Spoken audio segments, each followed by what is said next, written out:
ዙፋን የወላጅ እናቷን ፎቶ ስታገኝ እጅግ ትደነግጣለች። እናት የተባለችው ቴቴን ብትጠራት ቴቴ ቤት ውስጥ የለችም። እናም ወደ ኪችን በአጋጣሚ ስትሄድ ምኞትን ስታገኛት ምኞት እማዬ የት ሄዳ ነው? እማዬ እኮ በጧት ነው የወጡት፣ ወዴት እንደሄዱ አላቅም፣ ግን በጧት ወጥተዋል ስትላት እሺ በጣም ጥሩ በማለት ተመልሳ ወደ ክፍሏ ትሄዳለች። ድንገት ከክፍሏ ገብታ ቦርሷን ይዛ ስትወጣ ቁርስ ቀርቦ ስለነበር ቁርስ በልቼ ወንድሜ ጋር ሄዳለሁ በማለት ስትወጣ ብርቱካንን ስታገኛት ብርቱካን እንደ በፊቱ ስላልሆነች እሺ ደግሞ ምን ፈልገሽ ነው ለማለት ወደ ሳሎን ትመጣለች። ብርቱካን የመጣችው ወደ ሳሎን ምኞትን ጠርታ ውሃ አምጪልኝ ካለቻት በኋላ ምኞትም እሺ ብላ ውሃ እንዳመጣችላት እኔ ምልሽ ግን የምልሽን ነገር አልሰማም አልሽኝ አይደለ? ከዚህ ቤት ለቀሽ ውጭ ብለሽ እምቢ አልሽኝ አይደል? ለምንድነው የማትወጪው አንቺ የተረገምሽ ስትላት ምኞትም ይኸውልሽ ከዚህ በፊት ነግሬሻለሁኝ እኮ አቋሜን ከዚህ ቤት ጋሼ ድኖ ሳይመጣ በፍጹም ከዚህ ቤት እንደማልወጣ፣ ስለዚህ አቋሜን አልቀየርኩም፣ አሁንም በዛው በአቋሜ እንደጸናው ነው ስትላት በጣም ጥሩ፣ ለነገሩ ያንቺ ቀላል ነው፣ ከባዱን መጀመሪያ ማስወገድ አለብኝ በማለት ከተቀመጠችበት ትነሳለች። እሷም እንደተነሳች በድንገት ስትጮህባት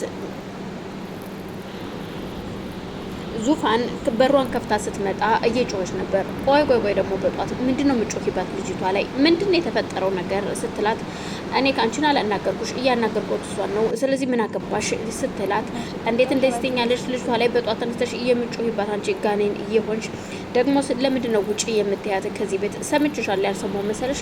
እንደውም ካልሽ ልንገርሽ እማዬ ቃል ስላስገባችኝ ነው እንጂ እኔ ከዚህ ቤት መንቅሬሽ ነበረ። አስፈላጊ ከሆነ ደግሞ ቃሌን ማፈርሰዋለሁ። ስለዚህ እየልቁን ተዘጋጅተሽ ከዚህ ቤት ለመውጣት እቃሽን አዘጋጅ። አይካልሽ ግን አንድ ቀን ያለሽን ኮተትሽን ሰብስቤ ከዚህ ቤት መንቅሬ ወረውርሻለሁ ስትላት ብርቱካን በንዴት ተነስታ ጥላት ትሄዳለች። አዎ እንደዚህ ወጥተሽ ብትሄጂ ይሻልሻል ኮተትሽን ይዘሽ በማለት እሷም ወደ ውስጥ ትመለሳለች። እንዴት እንደዚህ ትኛለሽ በማለት ምኞት ቆይ ምንድን ያለችሽ እስኪ እውነታውን ንገሪኝ ስትላት ምኞት ኪችን ስለነበረች አይ ምንም አላለችኝ። ይኸውልሽ ምኞት ሁሉንም ነገር ንገሪኝ ሳትደብቂ፣ እኔ ሁሌም ከጎንሽ ነኝ። አንድ የምነግርሽ ነገር ቢኖር ሁሌም ከጎንሽ ነኝ፣ በማስፈልግሽ ሰዓት ሁሉ አለሁ እና ምን እንድትርቀኝ አልፈልግም ስትላት እሺ ዙፋን አመሰግናለሁ፣ ያው ስትለኝ እንደማልሄድ ነው የነገርኳት። ታውቂያለሽ ዙፋን በፊት አባቴ በህይወት እያለ እጅግ ደስ የሚል ኑሮ ኖር ነበረ። እናም አባቴ ከሞተ በኋላ ግን የእንጀራ እናቴና የእንጀራ እናቴ ልጅ እንዲሁም ደግሞ የእንጀራ እናቴ እናቷ ሆነው እጅግ በጣም ያሰቃዩኝ ነበረ። ከምነግርሽ በላይ እጅግ ያሰቃዩኝ ነበረ።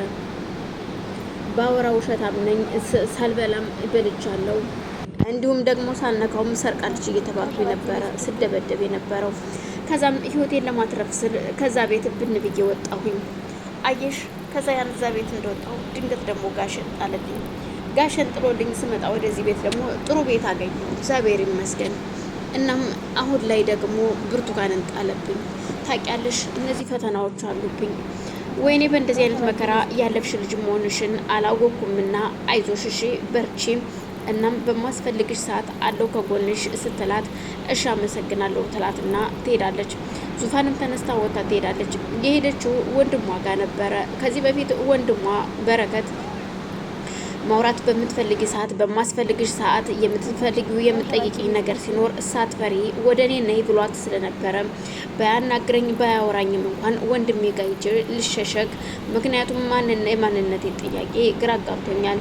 ይሄ ማንነቴ ማነኝ? ይቺ ፎቶስ ማናት? በማለት የወላጅ እናቷን ፎቶ ከቦርሳ ውስጥ አውጥታ ይዛ ወንድሟ ጋር ትሄዳለች። ወንድሟ ስትሄድ ደግሞ ዶክተሩ እያደረገ ያለውን ስታይ እጅግ ትደሰታለች። ወንድሟ በእግሩ ቁሞ እያራመደው ነበረ። እናም እጇን ባፏ ይዛ የሚገርም ነው ዶክተር እኮ የኔ ወንድም ነው ወይ ስትለው አዎ ወንድምሽ በረከት ነው፣ አሁን እየዳነ ነው፣ እየተሻለው ነው፣ እግዚአብሔር ይመስገን፣ ምንም የሚያስፈራሽ ነገር የለም፣ አይዞሽ፣ ግን ፊትሽ ልክ አይደለም እሳ ዙፋን ሲላት አዎ ደህና ነኝ፣ ግን ደግሞ ትንሽ ፀሐይ መቶኝ ስለነበረ ነው ብትለውም እና ፀሐይ ከሆነ በጣም ጥሩ ሂጅና ፊትሽን ውሃ አስነክተሽ ነይ በማለት ሲልካት እሺ በማለት እሷም ወደ ሽንት ቤት ለመሄድ ስትል ስልኳን ከኪሷ ውስጥ ስታወጣ ያገኘችው ፎቶ አብሮ ይወጣና ይወድቃል።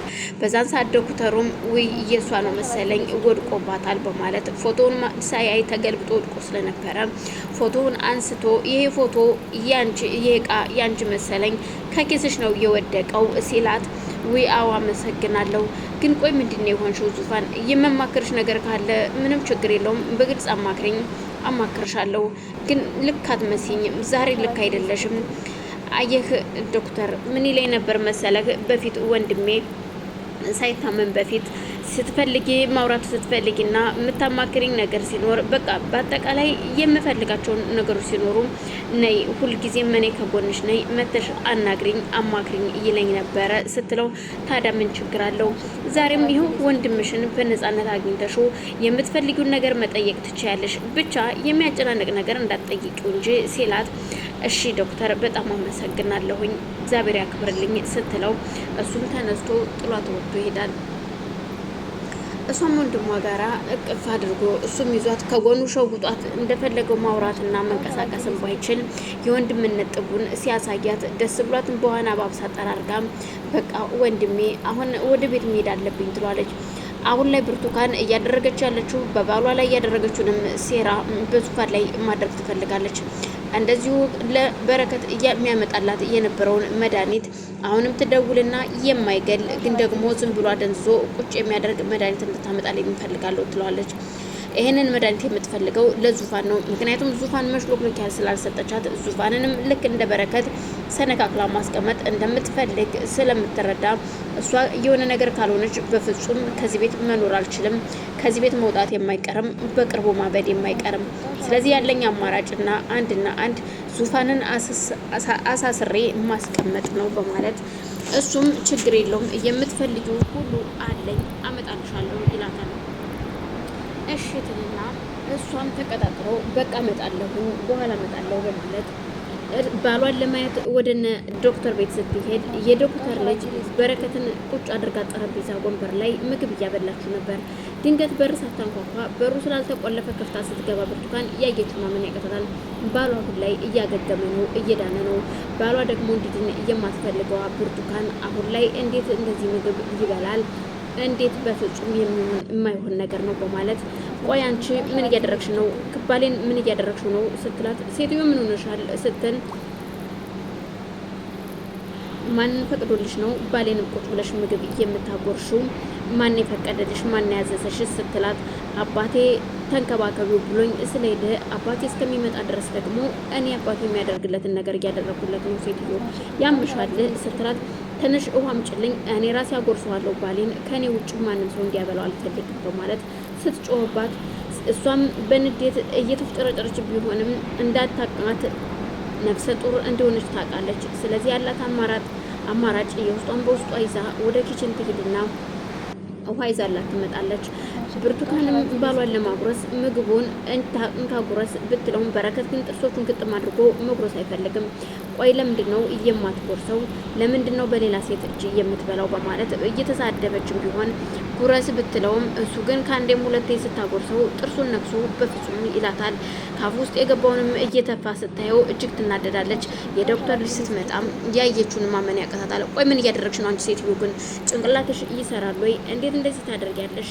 እኔ እኮ እየተንከባከብኩት እንጂ ምን እያደረግኩት መሰለሽ ስትላት አያገባሽም፣ በባሌ ላይ ማዘዝ አትችይም፣ እንደፈለኩ ማድረግ እችላለሁ። ታውቂያለሽ የልጅ አባት ነው፣ በሆዴ እያረገዝኩት የያዝኩት ልጅ የእሱ ልጅ ነው። ባሌን እንደፈለኩ ማድረግ የምችለው እኔ ነኝ፣ አንቺ አይደለሽም። ማናዞች ነው ምግብ አይበይው እያለሽ በማለት ስጮባት አሁን ከዚህ ቤት ውልቅ ብለሽ ሂጂ፣ ምንም ንግግር አልፈልግም። መከበር ከፈለግሽ እንደተከበርሽ ከዚህ ቤት ወጥተሽ ሂጂ ስትላት ብርቱካንም በንዴት ተነስታ ወጥታ በሩን ወርውራባቸው ትሄዳለች። በረከትም ይቺ ምን አይነት ማለች? አዝረከረከችህ፣ አቆሸሸችህ በማለት የዶክተር ልጅም አፉንም ሁሉ ነገር ጽድት ስታደርጋ ውሃ ስታጠጣው እኔ አልፈልጋትም እንዳትመጣብኝ ይላታል። ምን? አዎ አልፈልጋትም፣ ይችን ሴት ግን እንድትመጣብኝ አልፈልግም እባክሽን ሲላት ይገርማትና እንደዚህ ቃል አውጥተህ ትናገራለህ ወይ ስትለው አንዳንድ ጊዜ አሁን ላይ እሷን ሳያት ግን ነብሮች ይያያዛሉ።